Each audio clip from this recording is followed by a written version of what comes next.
as our translation has it in the bulletin, when he talks about things like clear consciences and blameless conduct. You can understand that to be rules and drive yourself absolutely around the bend saying, oh, I can't make any mistakes. This is about perfection. Or you can look at it and say it's talking about how are we motivated? Do we respond to things out of a list of rules, or do we respond to things out of our heart? What, after all, was the message of Jesus?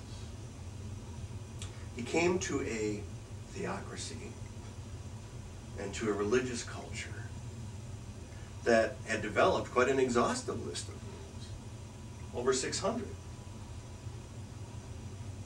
And he came to say, the rules aren't making it. It's not about external observances. It's about a change in our hearts.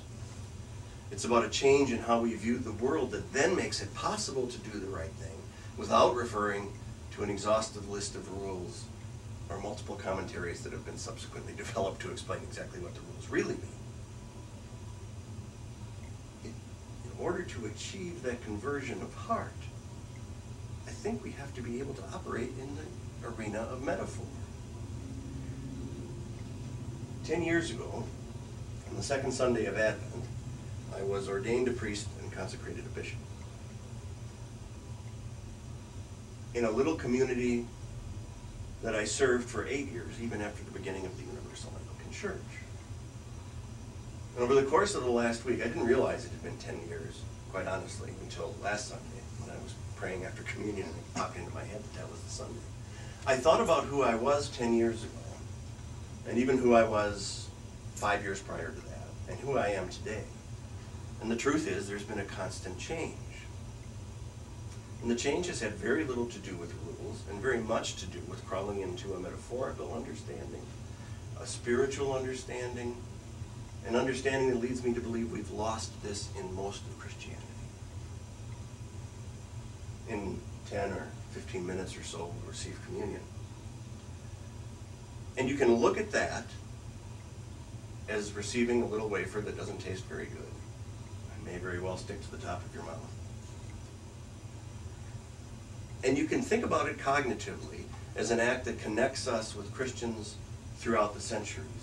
And in terms of a ritual meal, connects us with people of faith and spirituality, even way beyond that. Or you can look at it with your heart. And look at it as an understanding that not just are we doing a physical act that connects us with that, but that in terms of our intent, which hopefully is to open ourselves to God through that process, we connect ourselves with all people everywhere.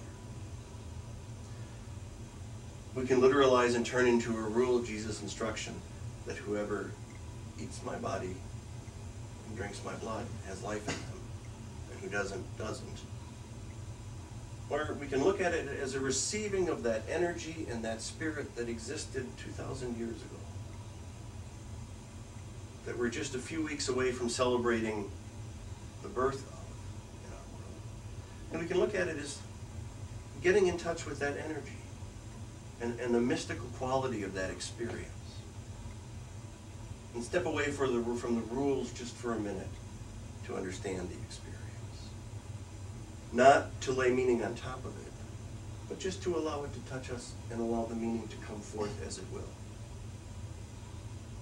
I think that's what the church is missing.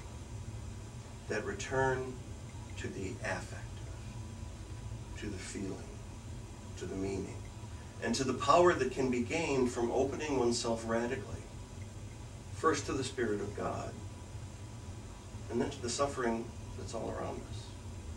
I think that's loving in a way that's authentic and not with sentimental gush. And that's loving in a way that will transform the world.